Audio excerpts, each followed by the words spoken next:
Hi friends, ಈ ಮದುವೆ ಮನೆಯೊಳಗೆ ಫಂಕ್ಷನ್ ಒಳಗೆ ಮಾಡೋ ಈ ಕೊಬ್ಬರಿ ಹೋಳಿಗೆ ಅಂದರೆ ಈ ಕಾಯಿ ಹೋಳಿಗೆಯನ್ನು ನಾವು ಮನೆಯಲ್ಲಿ ಅದೇ ರೀತಿಯಾಗಿ ಸರಳವಾಗಿ ಹೇಗೆ ಮಾಡೋದು ಅನ್ನೋದನ್ನು ಹೇಳ್ಕೊಡ್ತೀನಿ.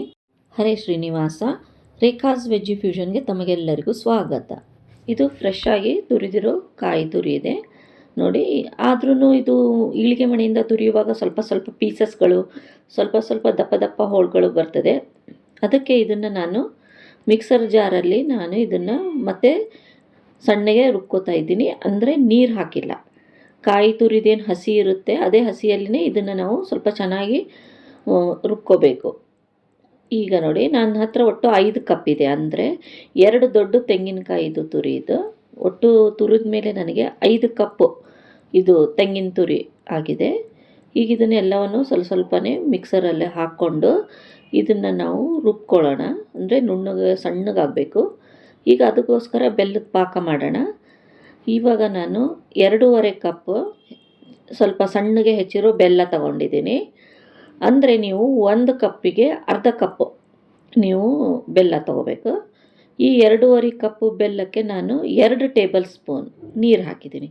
ಜಾಸ್ತಿ ನೀರು ಹಾಕಬೇಡಿ, 2 ಟೇಬಲ್ ಸ್ಪೂನ್ ಸಾಕು. ಯಾಕಂದರೆ ನಮಗೆ ಪಾಕ ಆಗ್ಲಿಕ್ಕೆ ಬೇಕು.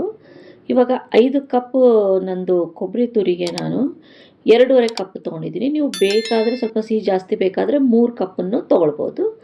ಈಗ ಎಲ್ಲ ಬೆಲ್ಲ ಕರಗಿದೆ. ಒಂದು 2-3 ನಿಮಿಷ ಚೆನ್ನಾಗಿ ಇದು ಕುದಿಬೇಕು. ಅಂದರೆ ಒಂದೇ ಎಳಿ ಪಾಕ ಆಗಬೇಕು. ಈಗ ಚೆನ್ನಾಗಿ ಕುದಿರೋ ಈ ಬೆಲ್ಲದಲ್ಲಿ ನಾವು ತುರಿದಿರೋ ಹಸಿ ಕೊಬ್ಬರಿ ಹಾಕೋಣ. ಎಲ್ಲವನ್ನು ಚೆನ್ನಾಗಿ ಮಿಕ್ಸ್ ಮಾಡೋಣ. ಈ ಹಸಿ ಕೊಬ್ಬರಿಯಲ್ಲಿಯೂ ನೀರಿನ ಅಂಶ ಇರ್ತದೆ. ಅದಕ್ಕೋಸ್ಕರ ಅದು ಬೆಲ್ಲದಲ್ಲಿ ಬಿಟ್ಟು ಸ್ವಲ್ಪ ಮತ್ತೆ ಬೆಲ್ಲ ತೆಳು ಆಗ್ತದೆ. ಈಗ ಇದನ್ನು ಚೆನ್ನಾಗಿ ಕುದಿಸ್ಕೋಬೇಕು ನಾವು. ಇದಕ್ಕೆ 1 ಟೇಬಲ್ ಸ್ಪೂನು ಗಸಗಸೆ ಅಂದರೆ ಖಸಖಸ ಹಾಕ್ತಾಯಿದ್ದೀನಿ. ಆಮೇಲೆ 1 ಟೀ ಸ್ಪೂನ್ ನಾನು ಜಾಜಿಕಾಯಿ ಪೌಡರ್ ಅಂದರೆ ಜಾಯ್ಫಳ ಅಂತೀವಲ್ಲ ಅದ್ರ ಪೌಡರ್ ಆಪ್ಷನಲ್ ಇದೆ ಅದು. 2 ಟೀ ಸ್ಪೂನ್ ಏಲಕ್ಕಿ ಪುಡಿ ಹಾಕಿದ್ದೀನಿ. ಬಟ್ ನೀವು ಈ ಜಾಜಿಕಾಯಿನ ಹಾಕಿ ಟೇಸ್ಟ್ ಚೆನ್ನಾಗಿ ಬರ್ತದೆ. 2 ಟೀ ಸ್ಪೂನ್ ನಾನು ತುಪ್ಪದಿಂದ ಇದು ಕರ್ದು ಕನ್ಸಿಸ್ಟೆನ್ಸಿನೂ ಚೆನ್ನಾಗಾಗ್ತದೆ. ಆಮೇಲೆ ಟೇಸ್ಟು ಬಹಳ ಚೆಂದ ಬರ್ತದೆ. ಇದು ಸ್ವಲ್ಪ ಗಟ್ಟಿ ಆಗೋವರೆಗೂ ಕುದಿಸ್ಕೋಬೇಕು. ಯಾಕಂದರೆ ಹಸಿ ಕೊಬ್ಬರಿಯಲ್ಲಿರೋ ನೀರಿನ ಅಂಶ ಎಲ್ಲ ಕಡಿಮೆಯಾಗಿ ಸ್ವಲ್ಪ ಗಟ್ಟಿ ಆಗಬೇಕು. ಅಂದರೆ ಇದು ಬಹಳ ದಿನ ಬಾಳಿಕೆ ಬರ್ತದೆ.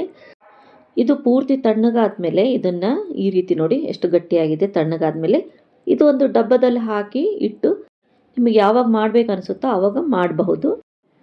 ಈಗ ಕಣಕ ರೆಡಿ ಮಾಡೋಣ.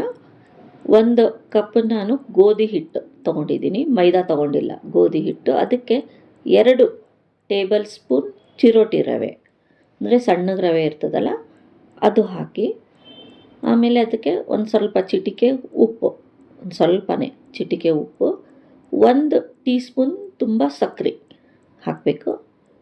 ಆಮೇಲೆ ಸ್ವಲ್ಪ ಅರಿಶಿನ ಹಾಕಿದ್ದೀನಿ ಕಲರ್ಗೋಸ್ಕರ, ಸ್ವಲ್ಪ ಯೆಲ್ಲೋ ಕಲರ್ ಬರಲಿ ಅಂತ. ಬೇಡ ಆದರೆ ಸ್ಕಿಪ್ ಮಾಡಿ. 2 ಟೀ ಸ್ಪೂನ್ ಕಾಯಿಸಿರೋ ತುಪ್ಪ, ಒಳ್ಳೆ ತುಪ್ಪ ಹಾಕಿ ಎಲ್ಲವನ್ನು ಮೊದಲು ಕಲಿಸ್ಕೊಳ್ಳಿ ಕೈಯಿಂದ ಚೆನ್ನಾಗಿ. ಇದಕ್ಕೆ ಸ್ವಲ್ಪ ಸ್ವಲ್ಪನೇ ಹಾಲು ಹಾಕಿ ಹಾಲಲ್ಲೇ ಇದನ್ನು ನಾದಬೇಕು.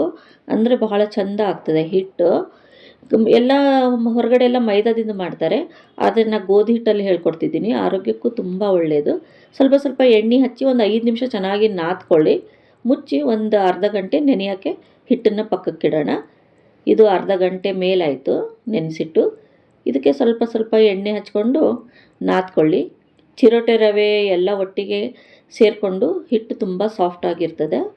ನೋಡಿ ಎಷ್ಟು ಚೆನ್ನಾಗಿ ಹಿಟ್ಟು ನಮ್ಗೆ ಯಾವ ಕನ್ಸಿಸ್ಟೆನ್ಸಿ ಬೇಕೋ ಅದರಲ್ಲಿ ಆ ರೀತಿ ಇದನ್ನು ನಾದ್ಕೋಬೇಕು. ಈಗ ನಾನು ನೆನ್ನೆ ಮಾಡಿಟ್ಟಿರೋ ಈ ಹೂರಣ, ಕೊಬ್ಬರಿ ಹೂರಣ, ಇದನ್ನು ನಾನು ಕೈಯಿಂದ ಸ್ವಲ್ಪ ಕಲಿಸ್ಕೋತಾ ಇದ್ದೀನಿ. ಸ್ವಲ್ಪ ಹಾರ್ಡ್ ಅನ್ನಿಸ್ತಾ ಇದೆ ಯಾಕಂದರೆ ರಾತ್ರಿ ಮಾಡಿಟ್ಟಿರೋದು. ಅದಕ್ಕೆ 1-2 ಸ್ಪೂನ್ ನೀರು ಹಾಕಿ ನೀವು ಕೈಯಿಂದ ಚೆನ್ನಾಗಿ ನಾದ್ಕೋಬೇಕು. ನೀವು ಚೆನ್ನಾಗಿ ನಾದ್ಕೊಂಡ್ರೆ ಸಾಫ್ಟ್ ಆಗಿಬಿಡ್ತದೆ. ಮತ್ತೆ ನೋಡಿ ಅದನ್ನು ಈ ರೀತಿ ನಾನು ಸಣ್ಣ ಸಣ್ಣ ಉಂಡೆಗಳು ಮಾಡಿಟ್ಟಿದ್ದೀನಿ. ಇವಾಗ ಕಣಕದ್ದು ಒಂದು ಉಂಡೆ ತಗೊಂಡು ಅದರಲ್ಲಿ ನಾವು ಎಷ್ಟು ಸೈಜಿಂದು ಬೇಕೋ ಅಷ್ಟು ಸೈಜಿಂದು ಈ ಕೊಬ್ಬರಿದು ಹೂರಣ ಇದೆಯಲ್ಲ ಅದನ್ನು ಸ್ಟಫ್ ಮಾಡಬೇಕು. ಮಾಡಿ ಅಕ್ಕಿ ಹಿಟ್ಟು ಹಚ್ಚಿ ನಾನು ಇದನ್ನು ಲಟ್ಟಿಸ್ತಾ ಇದ್ದೀನಿ. ನೀವು ಬೇಕಾದರೆ ಗೋಧಿ ಹಿಟ್ಟನ್ನು ಹಚ್ಕೊಳ್ಳಿ. ಇದನ್ನು ಸ್ವಲ್ಪ ಅಕ್ಕಿ ಹಿಟ್ಟು ಹಚ್ಚಿ ಚೆನ್ನಾಗಿ ಲಟ್ಟಿಸ್ಕೊಳ್ಬೇಕು. ನೋಡಿ ಎಷ್ಟು ಕರೆಕ್ಟಾಗಿ ಆಗಿದೆ. ಇದನ್ನು ಕಾಯ್ದಿರೋ ಒಂದು ಹಂಚಿನ ಮೇಲೆ ಸ್ವಲ್ಪ ಎಣ್ಣೆ ಹಾಕಿ ಬೇಯಿಸ್ಕೋಬೇಕು. ಫ್ಲೇಮು ತುಂಬ ಲೋ ಫ್ಲೇಮಲ್ಲಿ ಇದನ್ನು ಬೇಯಿಸ್ಕೋಬೇಕು. ನೋಡಿ ಹೋಳಿಗೆ ರೆಡಿ ಆಗ್ತಾ ಇದೆ. ಇದು ಗೋಧಿ ಹಿಟ್ಟಿನಿಂದ ಮಾಡಿದ್ದು ಅಂತ ಗೊತ್ತೇ ಆಗೋದಿಲ್ಲ, ಅಷ್ಟು ಚೆನ್ನಾಗಿ ಗೋಧಿ ಹಿಟ್ಟಿಂದನೂ ನಾ ಈ ಹೇಳಿರೋ ಮೆಥಡಲ್ಲಿ ಮಾಡಿ ಇದಕ್ಕೆ ಎಣ್ಣೆ ಹಚ್ಚಿ ಇದೇ ರೀತಿ ಎಲ್ಲವನ್ನು ಚೆನ್ನಾಗಿ ಸಣ್ಣ ಉರಿಯಲ್ಲಿನೇ ಬೇಯಿಸ್ಕೊಳ್ಳೋಣ. ಅದರಿಂದ ಚೆನ್ನಾಗಿ ಈ ರೀತಿ ಸ್ವಲ್ಪ ಲೈಟ್ ಬ್ರೌನ್ ಆಗಬೇಕು, ಅಂದರೆ ಒಳಗಡೆ ಕೊಬ್ಬರಿ ಬೆಲ್ಲ ಚೆನ್ನಾಗಿ ಬೇಯ್ತದೆ. ನೋಡಿ ಈ ರೀತಿ ನಮ್ಮ ಕೊಬ್ಬರಿ ಹೋಳಿಗೆಗಳು ರೆಡಿ ಆಗ್ತಿದೆ. ಈ ನನ್ನ ರೆಸಿಪಿ ನಿಮ್ಗೆ ತುಂಬ ಇಷ್ಟ ಆದರೆ ನನ್ನ ಚಾನಲನ್ನು ಸಬ್ಸ್ಕ್ರೈಬ್ ಮಾಡಿ, ಲೈಕ್ ಮಾಡಿ ಹಾಗೂ ಶೇರ್ ಮಾಡಿ. ಈ ಹೋಳಿಗೆಯನ್ನು ತುಪ್ಪದ ಜೊತೆಗೆ ತಿಂದರೆ ತುಂಬ ಟೇಸ್ಟಿಯಾಗಿರ್ತದೆ. 8 ದಿನ ಇಟ್ಟರೂ ಈ ಹೋಳಿಗೆ ಕೆಡೋದಿಲ್ಲ. Thank you for watching.